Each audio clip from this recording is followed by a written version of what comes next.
Je sais pas qui a filmé cette vidéo ni où elle a été filmée, mais je me demande qui a le dessus, le serpent ou la tortue? Est-ce que les deux sont en train de perdre ou de gagner? Il se passe quoi? La première chose que je me suis dite, c'est que le serpent était peut-être simplement coincé. Est-ce que c'est possible? Je veux dire, c'est un serpent quand même, une créature qui est censée pouvoir ramper littéralement partout, qui a un contrôle parfait de son corps et tout ça. Mais en faisant des recherches, j'ai découvert que c'était pas un cas unique.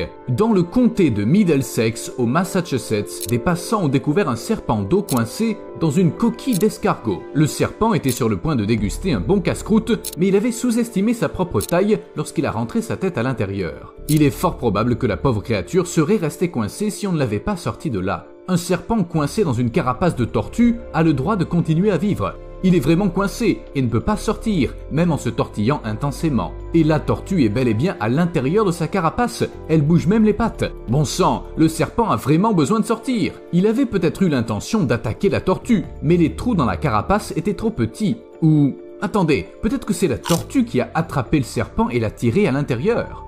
Pas étonnant que la pauvre créature soit si paniquée et que la tortue soit encore en vie. En fait, les tortues ont des mâchoires assez puissantes qui peuvent très bien retenir un serpent, surtout s'il n'est pas le bienvenu.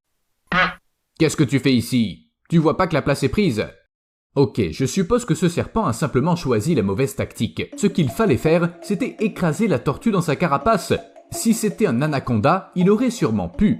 Comment ça, un anaconda ne peut pas casser la carapace d'une tortue? Le destin de cette tortue semblait scellé lorsqu'un grand serpent s'est enroulé autour d'elle. Après tout, rares sont ceux qui peuvent résister à la puissance d'un anaconda.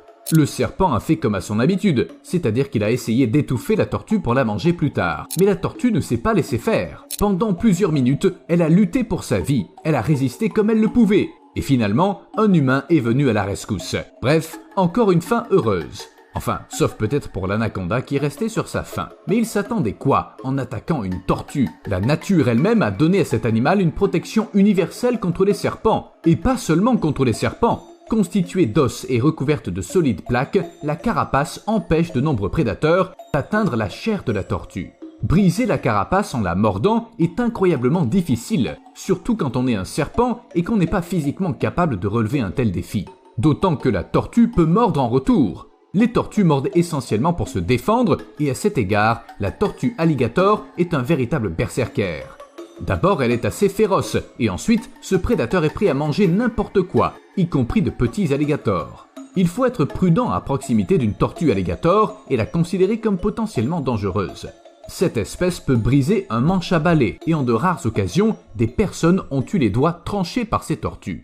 Pas étonnant que les tortues alligators adultes aient peu d'ennemis naturels. Qui oserait s'attaquer à un tel animal? Concernant les serpents, les tortues sont pas leur casse-croûte préférée. La raison est très simple, les serpents n'ont pas de dents. Même les espèces venimeuses ne peuvent pas mâcher ce qu'elles sont sur le point de manger, elles doivent donc avaler leur proie en entier. Oui, leur gueule peut s'élargir afin d'y faire pénétrer des animaux 3 fois plus gros que leur tête. Cependant, les serpents ont des problèmes digestifs. Une carapace de tortue n'est pas seulement grande, elle a aussi des bords tranchants. Aussi, lorsqu'un serpent essaie d'avaler une tortue, il risque d'endommager ses organes internes. Un dîner qui peut causer une